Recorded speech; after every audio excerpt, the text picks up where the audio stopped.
Bonjour les amis, cette fois-ci on retrouve l'histoire de Rebecca, Genèse au chapitre 24, les versets 22 à 48, vous vous souvenez serviteur qui est parti, qui a été au pays de Nahor, le puits, la jeune fille, la cruche, les chameaux. Nous y voilà. Dès que les chameaux eurent fini de boire, l'homme prit un anneau d'or pesant un demi-cycle et 2 bracelets d'or pesant 10 cycles chacun pour les poignets, et lui dit: de qui es-tu la fille de grâce? Fais-moi savoir si la maison de ton père serait pour nous un lieu d'hébergement. Elle lui répondit: mais je suis fille de Bethuel, la fille que Milca donna à Nahor. Le fils, que Milca donna à Nahor.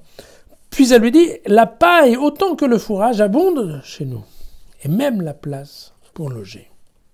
L'homme s'agenouilla et se prosterna devant le Seigneur en disant: béni soit le Seigneur, Dieu de mon maître Abraham, dont l'amitié et la fidélité n'ont pas quitté mon maître depuis que je voyageais, conduit par le Seigneur à la maison des frères de mon maître. La jeune fille courut annoncer à la maison de sa mère ce qui venait d'arriver. Rebecca avait un frère du nom de Laban.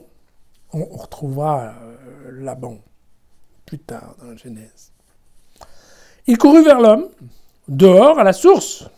Dès qu'il eut vu l'anneau et les bracelets au bras de sa sœur et entendu sa sœur Rebecca lui dire: mais c'est ainsi qu'il m'a parlé, alors il s'en alla vers l'homme, qui se tenait avec les chameaux près de la source.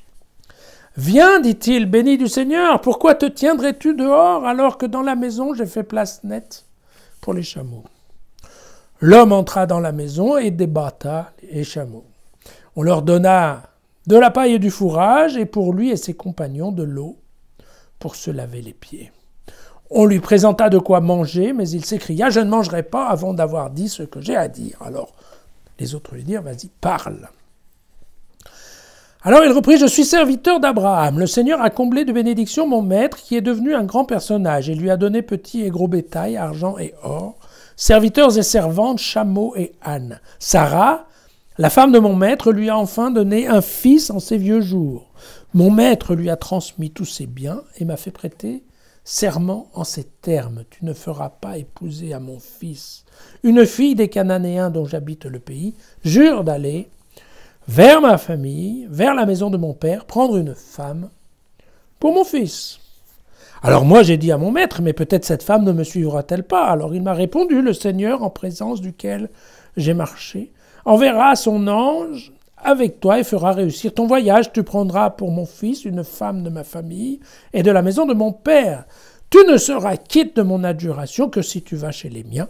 De même, si on ne te la donne pas, tu en seras quitte. Voilà, aujourd'hui, je suis arrivé près de cette source et j'ai dit: Seigneur, Dieu d'Abraham, mon maître, si vraiment tu daignes faire réussir le voyage que je poursuis, me voici près de la source. Eh bien, la jeune fille qui sortira pour puiser et à qui je dirai: donne-moi à boire un peu de ta cruche, si elle me répond: bois toi-même et je puiserai aussi pour tes chameaux, alors ce sera la femme que le Seigneur a destinée au fils de mon maître.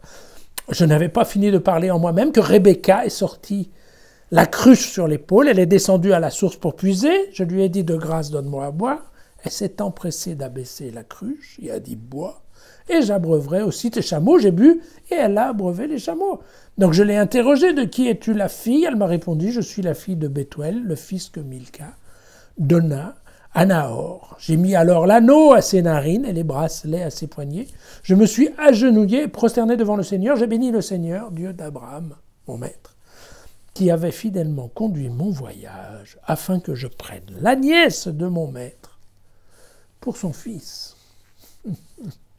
Voilà, l'histoire nous est bien contée, on l'a entendue 2 fois, donc ça va quand même être... là, on est sûr d'avoir compris. Tout s'est bien passé, tout s'était passé comme prévu. Vous voyez, c'est vraiment le summum de ce qu'on appelle la providence divine. Ça se trouve dans la Genèse et c'est au chapitre 24. À demain.